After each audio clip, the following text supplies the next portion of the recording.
This is two old men waiting for the apocalypse. On the East Coast, I'm Gary. And on the West Coast, it's Paul. Paul, what's new? Well, I'm in a dilemma. I'm in a dilemma this morning. I woke up, dragged myself in front of the television, and found myself in the midst of another Twitter war. And I was trying to make a decision between if President Trump's Twitter was as good as Kanye West's Twitter, because Kanye's been having some really good Twitter storms going there. So it's hard to really choose between the two because the level of quality is pretty close to the same. Do you have any opinions about Twitter in the first place? First of all, I have to say that when I first heard about Twitter, I said, is that just for twits? Is that who twitters? Or is it birds? You know, I really like birds. So are we twittering like birds, or is it just twits twittering? Please explain it to me because I'm in a fog. I don't Twitter. And Gary, what's new with you? Well, Paul, lately I've had a flurry of bread making activity. I saw somewhere on the internet that during this period of lockdown, quarantine, there's been a huge increase in bread making at home. People buying bread making machines, buying flour. I bought a bread making machine. I've had one before, but it did not go well many years ago. I have trouble finding whole wheat flour and rye flour, but I finally got some. And over the weekend and this morning, I tried to make 3 different loaves of bread. The first loaf was just a puddle, a mess. Took me hours to clean up my bread machine. The second loaf came out not too bad, different recipe, mix. And other than the fact that the bread has the consistency of cornbread, it wasn't too bad. And then this morning, I tried to make some whole wheat bread, and all I got was crumbs. I'll try to put some pictures up so people can see how I'm doing, but I must say this, it's not easy making bread. Paul, is there something you'd like to rant about today? Well, you might have heard that they're thinking about locking down Los Angeles again. And people are really upset. They were all ready to open up some of their restaurants on the streets, and especially the nail salon people and haircut people were moving all their stuff outside on the street to do it in al fresco because not only do they need to make money, but apparently people need to get their nails done in the time of the pandemic. So I wish somebody would make up their mind. Do we stay in? Do we stay out? Do we lie under our beds for the next 6 months? Do we go out and breathe on each other and get it over with? Let's just come up with a final decision about this. Do we go back to school, or we don't go back to school? Do we let the old people just die and forget about it? Or do we hope that the new vaccine that they keep touting actually will work and fast enough and soon enough to save the world? Well, following up your subject, I do have a rant for today, and it begins with a poem. Sit back, relax, listen. Humpty Dumpty sat on a wall. Humpty Dumpty had a great fall. All the king's horses and all the king's men couldn't put Humpty Dumpty together again. We are Humpty Dumpty.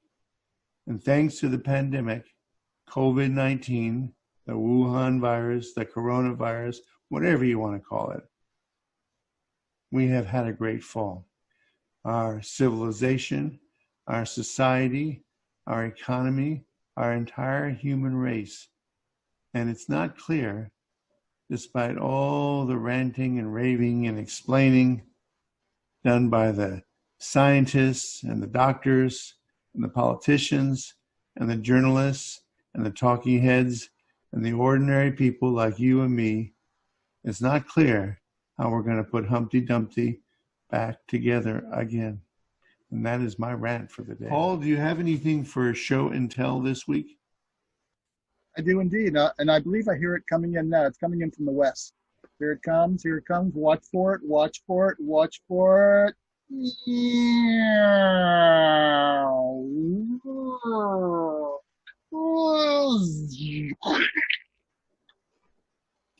That was a World War One model airplane, wasn't it? Was that the Yeah, Red Baron's plane? I'm not sure if it was. It was a little too small for him, but it might have been a kind of a version of it. This is a Fokker triplane. Triplane means three wings. One, two, three. It was a very popular design during the war when the airplane was first brought into conflict as a weapon of war. Paul, for those of us that missed the movie, can you tell us who the Red Baron was? The Red Baron was the guy, one of the ace German pilots of the war. He had many, many kills. And unfortunately, he was not shot down by another aircraft. The story goes he was shot down from the ground by a British rifleman that got lucky. Well, unfortunate for him, not unfortunate for all those British pilots he was going to shoot down. Yeah, but back then it was a different thing, a different kind of warfare. They actually, when one pilot was shot down, the other side would actually return his body with full honors and stuff like that. So there was some chivalry still in the warfare back then. Oh, war just isn't what it used to be. And Gary, No what do you have chivalry. for show and tell? I thought you'd never ask, Paul. My show and tell is this mountain cap.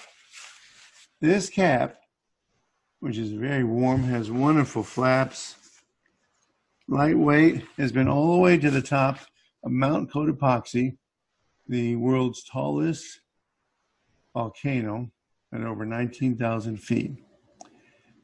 However, I was not wearing the hat when it made that journey. And the story is pretty simple. I had a friend when I was living in Quito, which is about 9,000 feet in altitude, who came over one evening and said, and he was a marathoner in great shape, came over to my house and said, Gary, I'm climbing Cotopaxi tomorrow with a small tour group. And I said, great, you'll probably make it. I would never make it. And he said, I have no gear. I said, great. Well, let me lend you some of my gear since obviously I'm never going to make that trek. And I might add that Cotopaxi is not a difficult climb if you discount how hard it is to breathe at that altitude. In any case, I lent him this cap. I lent him a down jacket, not the jacket I'm wearing now. This is my, I went to Scotland and survived the trip, orange jacket. It's a rain jacket. I lent him a pair of great hiking boots, which I almost never wore, but had taken to Quito in case I ever climbed up a mountain.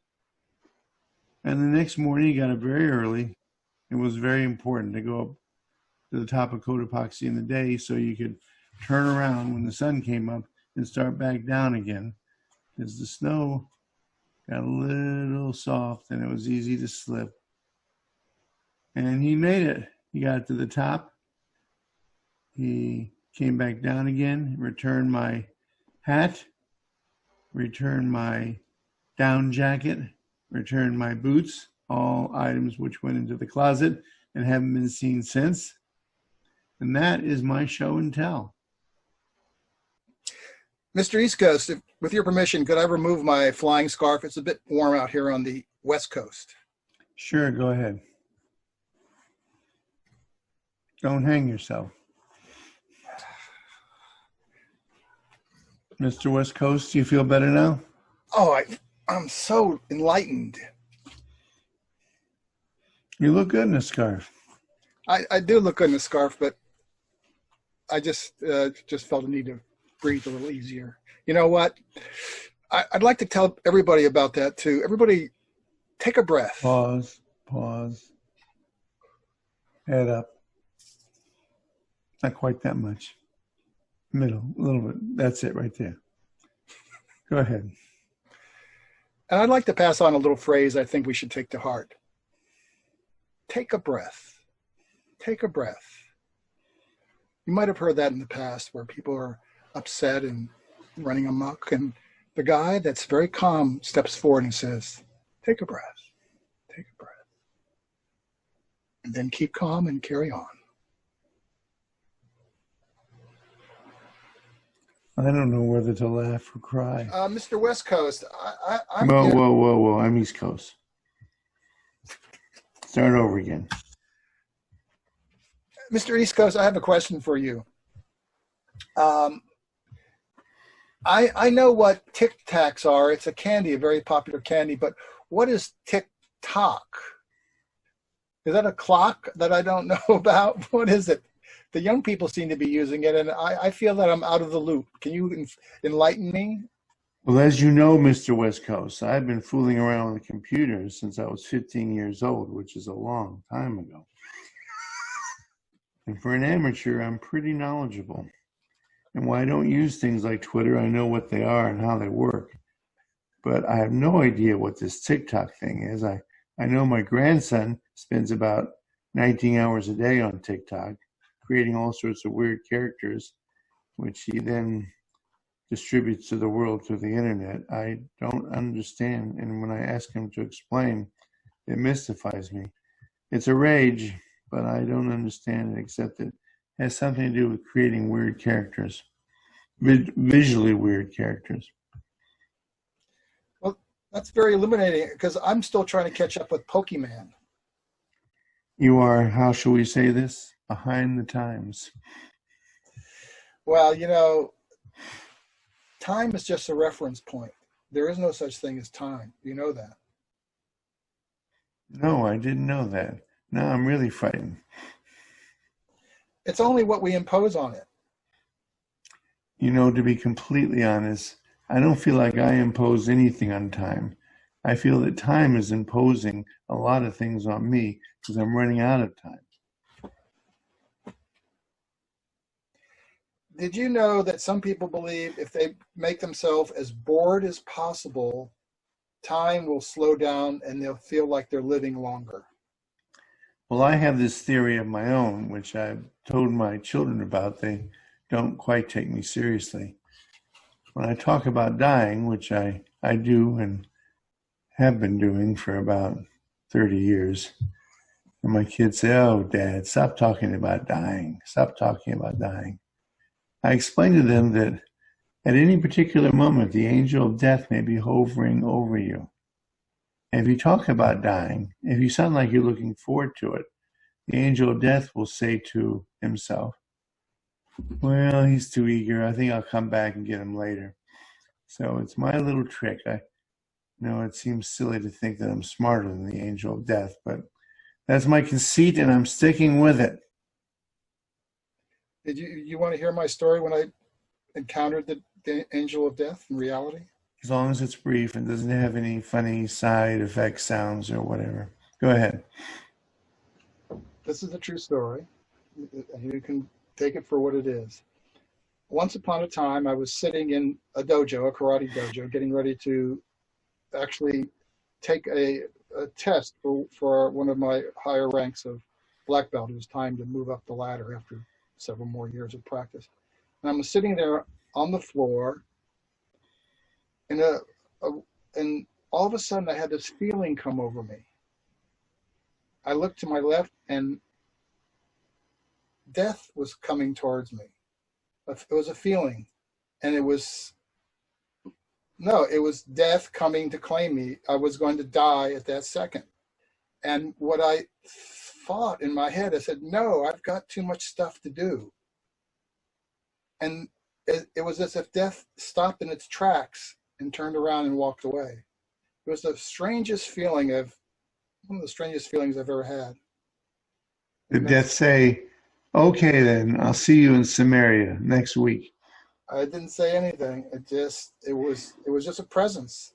I've never had that feeling before, and I've come close to death many times, trust me. But that was the first time I felt the presence of something that may have been a messenger of death or a retriever or whatever. But it was a very curious experience. Then I had to get up and take my test, which was an interesting reaction to all that. But I got through it. Is that your cat making noises in the background? No, it's me. It's my stomach. I want to say something now. Black Lives Matter. I believe this without question. Black Lives Matter. But I have a question. Do old folks' lives matter too? Do young children who are growing up in the worst possible conditions in minority neighborhoods in our largest cities, do their lives matter? Because the one thing that's clear about this era of coronavirus is that a third to a half of all the people that have died have been older folks, people in the late 70s and 80s, who died in nursing homes and assisted care facilities. Don't their lives matter? And unless the evidence is all distorted and wrong, there's quite a bit of indication that young kids, grade school kids, in minority neighborhoods, poor neighborhoods, are much safer in schools than they are at home in general. Do the lives of those children matter? Have we all gone crazy? We're still the land of the free, but are we the home of the brave anymore? And that's a wrap.